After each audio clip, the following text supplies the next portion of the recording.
What's up, everyone? I'm Joel. That's Steve. This is Cash, and we're better than ever. Today, we're going to be going over what do you believe movie or show is a perfect piece of media? This was hard. This was incredibly hard. Okay, I had a couple ones that I want to pull. I pulled out that I'm just like, okay, these are like almost like kind of go-to answers. Like, oh, this is like there's like number one best show or this is that. Mm-hmm. So I do want to give a shout out to The Sopranos. I don't know if it's perfect. It's definitely not perfect. That last season is not. No. The second season also is not good. The second season was very slow. So there are some really good moments and a lot of mm-hmm. highs that I'm just like, this is great. There's a reason why it's always like top 2, top 3 best shows of all time. I'm like, you know what? I don't know if I agree with that. My pick is definitely not people's perfect, but every time I watch it, I always get this fuzzy feeling inside. Mm-hmm. So even though it's not even my favorite movie of all time, it was one of those movies where I'm just like, I don't want this to end. It was so good. Mm-hmm. Very popular franchise. First came out in the 70s. Mm-hmm. Star Wars: A New Hope. Okay. So there's a reason why it all started with this one. It was as big as it was. Like, it was popular. Like, it all stemmed from this first movie. But I don't know if it's okay. Perfect is hard because perfect for something may not be perfect for others. But it's your. This is one of the movies where I'm just like, this has everything. Mm. Okay, it has a great protagonist, great antagonist, obviously Darth Vader. Mm. Incredible opening scene. Yep. They're fucking storming the thing, and like, there's an incredible cast of characters mm-hmm. that have their own like quirks and characteristics and idiosyncrasies. Like, a lot of like fun characters that like a lot of chemistry there as well. Yeah. Incredible like incredible settings. Mm-hmm. From the milk farm or wherever the fuck he is, or the water farm, wherever the fuck he is in the beginning of the movie with his aunt and uncle. And you get this really cool like sense of like space. Yeah, and I'm just like, all right, there's robots. Yeah, on top of it, there's a little bit of like horror and fear with like some of the aliens, and then there's scenes where like the trash compactor where I'm just like, there's a lot happening in this fucking movie, but it's all great set pieces. A lot of good comedy, like a lot of little bickering back and forth with all the characters I mentioned. I love you. I know. Yeah, that was. There's a lot at stake in all these movies. Like, you realize it's there's a lot of the backstory too, which are kind of like thrown in here and there about this whole war, everything with the rebels and everything. I'm just like, this feels like a really cool like piece of this bigger picture. And obviously it was. It's a huge universe. And then there's like the huge like big scene at the end with like when they're showing up the Death Star. I'm like, this is a perfect ending. This is an incredible ending. Like, obviously there's a lot more, and it obviously didn't stop there. But take that movie alone, and I'm like, this has everything. Yeah, it could have been a movie by itself. And I don't know if it was always intended to be a trilogy, but like, I'm watching now, I'm just like, this is. Even when I was younger, I had it like on VHS, and I pop in all the time. Like, that was, out of all the three, that was my favorite. Mm-hmm. And I always had this warm, fuzzy feeling inside where I'm just like, I'm fucking smiling on, like, that is a great fucking movie, and like, that is my pick because it has everything. And there's action, there's obviously maybe argue a little bit of romance, even though you find out later it's their brother. Shouldn't be romance, Alabama romance. You have a great villain, iconic villain. You have a fun protagonist you're rooting for. You have the mentor character who teaches them everything. You have fun weapons, the fucking lightsaber, which is so iconic at the time. And like, this movie has a little bit of everything, and I think that's why this makes this a perfect movie. Yeah. It's definitely a great movie. Yeah, it's definitely. Yeah, I can see why you chose it specifically. Yeah, I can see what people find flaws. It's fine, like perfect. I think it's perfect, but I think all things considered, like what this movie has, I think it checks off all the boxes. Yeah. So I have one that I'm gonna say is like a movie that's perfect. And I'm not gonna say it's my favorite movie, but I'm saying that it's perfect because there's literally classes taught in colleges about this movie. Oh. About how it's perfect. And it's Back to the Future. Yeah. It's a lot of people deemed to be a perfect film. It is, yeah, that was... That was on my list as well. Yeah. Is it my choice for this? Not necessarily, but it's something I definitely wanted to mention and bring up because I feel like you feel the same. That's worth mentioning. There's the logic, the science, again, everything kind of back and forth. Again, I also checked off a lot of boxes as well. You have a protagonist you're rooting for. You have an antagonist that you don't want to win. Like you have a lot of comedy. You have like weird love story. Weird love stories. A weird box we're all checking off. And then there's also the science behind it. There's the drama at the end where like, holy shit, are they not going to make it? Blah blah blah. Yeah. Like that is an incredible movie. One of my favorites. Yeah, it's definitely even just the scenes in the beginning where he's not in the beginning, but when he first goes back in time. I love those scenes. You know what I mean? He's like looking at his dad over the counter, like those scenes are just so iconic. Yeah. And I couldn't imagine them any other way. Like there's nothing about that movie that I can be like, this needed to change for the better. No. I genuinely felt like this movie flowed the way it should have. I have no notes. Yeah. Okay. So I will say that movie I would deem perfect. But the piece of media that I personally feel is perfect is Avatar: The Last Airbender. Yeah. I think it's perfect. The movie?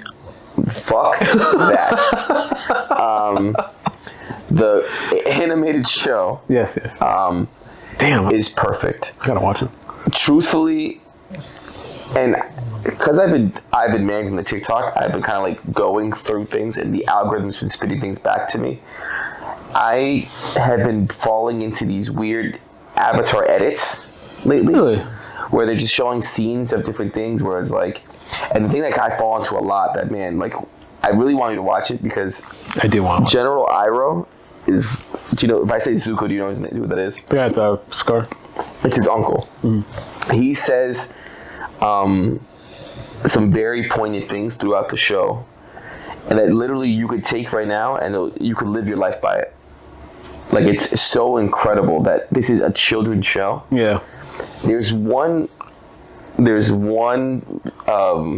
song that he sings. I don't want to spoil it for you because I know I really want you to watch it. I do want to watch it. Like, truthfully, I want us to maybe even do a watch through. So, like, I want to see how every episode we'll go back and talk about it for about 5-10 minutes. Yeah, that'll be fun. Do a little Avatar like podcast in our own podcast. But the song is called "Leaves from the Vine." It is so. The song itself is heartbreaking. Okay. But some other detail that I will tell you when you watch it makes it a billion times more heartbreaking. Really? Like, is this something obvious? No, you would never know. I would have to tell you, or you'd have to find out. And it makes it heart-wrenching. Damn. Like, there's parts, and even the ending of that show, which, like I said, I don't want to give it away because I want you to watch it. Like, the choice that he's forced to make, and you're thinking like he's gonna go against everything that he's ever done throughout the show, and no notes, no fucking notes. 10 out of 10, no notes. No, I can only think of one episode that I'm not really fond of, but I can't say like I hate the episode. Right. It's just in terms of the whole overarching show, it's the one episode that is a down note to me. And it's an episode where he's like, it's called The Great Divide. Yeah, I probably talked about it in the past. We did talk about it. The Great Divide fucking makes me mad. It's the one episode where he he goes completely against his moral compass for one episode, and I hate it. Like if I ever saw that writer, I would give him a piece of my mind, buddy. Listen here, pal. Listen here, pal. Gee Willikers, friend. I have to watch it. I need to watch it. I don't know why I'm so hesitant. I feel like it's almost like too far gone. But like, the good thing is it's only 3 seasons and they're fairly short. Yeah. No, I definitely get it done within like a couple of weeks. But every time we talk about it, I'm like, man, I gotta get around to it. And like, that's a high praise. Yeah. And the fact that you're calling it perfect, I'm like, okay, this is like I said, man. This needs my time. This deserves my time. Don't watch it. We're gonna do a watch through. That'd be fun. After our episode, we talk about it for like 5-10 minutes. Yeah, like we'll film some podcasts. Coming soon. The Avatar: The Last Airbender watch along reviews. The watch along. But like, bro, it's incredible. Truthfully, it's just incredible. Okay. All right. Very good answer. So, goodness, I'm so like I love this show. I still love it. So, the final question of this episode is a little not in the vein of this at all. No, but it is still relevant. At least it's irrelevant to where the time of the year we are in now. Yeah. You can't see it right now, but there's a Christmas tree right here because we're in the middle of the Christmas season. And my question for you, Steve, is: with Christmas coming up, what is your go-to Christmas movie? What's the one movie you have to watch for it to be Christmas? It's not a good movie. A lot of people don't like it. A lot of people think it's cheesy, it's corny, whatever the fuck it is. It is. I can't even really like go into it without really like spoiling it right away. It's a comedy. Okay. It's very, very silly. It stars Arnold Schwarzenegger. Bro, gas. That movie's gas. Go ahead, keep going. Jingle All the Way. Gas. Jingle All the Way is so fucking good. I love that movie so much. I watched it so much as a kid. That movie is so fire. That movie is so good. And then what was it? The fucking plot? It was action figure. Oh, Turbo Man, yeah. And the whole thing, like, again, he's like a father. He's like busy at work. Like he misses his kids. Like was a karate. Like for the beginning of the movie. And then he had like, the fucking neighbor who tries to hit on the wife all the time. Yeah, fuck that guy. And then these incredible like fucking hijinks where him was it Sinbad? Sinbad, yeah. Him and Sinbad go looking for this fucking Turbo Man toy, it's a doll, whatever have you, like. Incredible things. There's the fucking the moose too, and the reindeer goes through the house. Oh my fucking god! It was just so over the top. It was so fucking funny. This ridiculous comedy. And again, like people just don't think it's that funny, but I love that movie. I think it's hysterical. I can watch it anytime. And then it comes to the final scene, like we're at the parade and everything like that. And then this kid's all disappointed because his dad's not there, but his dad's dressed as Turbo Man. Just an excuse to get Arnold Schwarzenegger in a fucking crazy stupid suit one more time. And then he's fighting Sinbad at the end. It was like Who's the villain? He puts on the villain costume. Yeah. And it was oh my god. It doesn't have to be Christmas for you to watch the movie.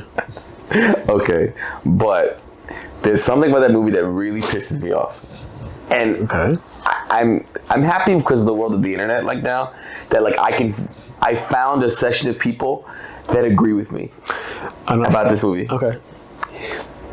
In that scene where he's fully donning the suit and he's talking to his son and his wife. Yep. And they're looking at him like they don't know who the fuck he is.